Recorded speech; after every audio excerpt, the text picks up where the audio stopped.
This is the Year 3 reading task based on Tadpole's Promise, which you've just listened to me reading. Do you remember last week? And we read Traction Man and we practiced using expression in our voices, looking at the punctuation and thinking about how different characters are feeling at certain times to help us read it with expression in our voices. We're going to do the same with Tadpole's Promise, but this week we've also got some questions on post-it notes throughout the book. We're going to go through it together and practice reading with expression, and we'll look at the questions, and then if you go back onto the website you will see that the questions are part of the writing task, and I'd like you to have a go at writing down the answers to the questions as well. And you'll also see that the pages of the book are there as well, so you can read the book again and answer the questions as you're going through. We're going to start reading with expression halfway through the book, but I just wanted to show you this first question here. What happened when the tadpole met the caterpillar? So that's a basic retrieval question on that page. And then we come through a few pages until we get to here, and this is where we're going to start practicing reading with expression. And this is where the caterpillar is really cross because the tadpole keeps changing.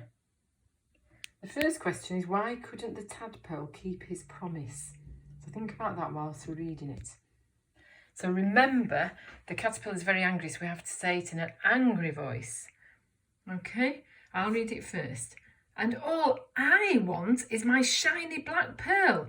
I will give you one last chance, said the caterpillar. Do you want to have a go at reading that with me? And all I want is my shiny black pearl. I will give you one last chance, said the caterpillar.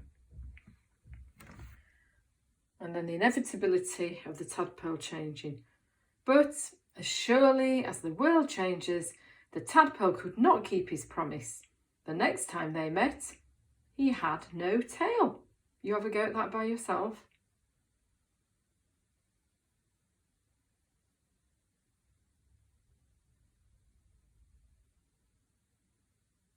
Well done. And then I want you to think very carefully about why the tadpole couldn't keep his promise. We'll go through the answers next week. And now the caterpillar isn't angry anymore. She feels very sad. So let's say it in a sad voice. You have broken your promise 3 times and now you've broken my heart, said the caterpillar. Do you want to try that on your own? Off you go.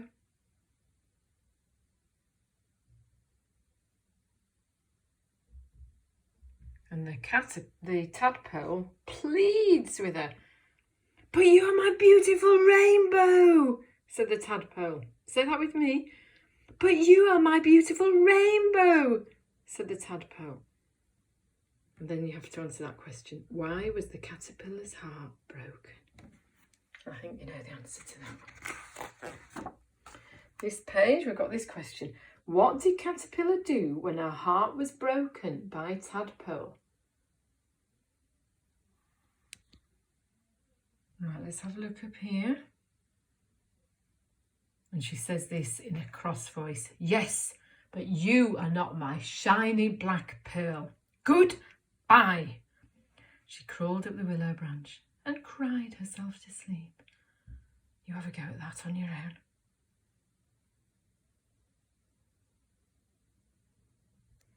Excellent. And remember, you've got that question then. What did caterpillar do when her heart was broken by tadpole?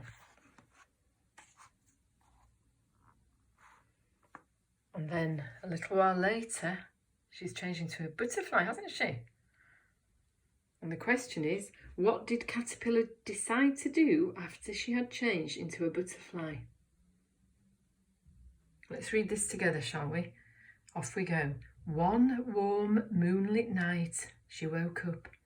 The sky had changed. The trees had changed. Everything had changed. Together now. Except her love for the tadpole. Even though he'd broken his promise, she decided to forgive him. And the question is, what did Caterpillar decide to do after she changed into a butterfly? Then we're going to skim through these pages. If you remember what happened, she went to forgive him and the frog ate her all up. And your question is, why did the frog eat the butterfly? That's quite a tricky question, but think about what you know about frogs and bugs. Okay, that's my clue, and I'll give you the answers next week. Well done for that brilliant reading.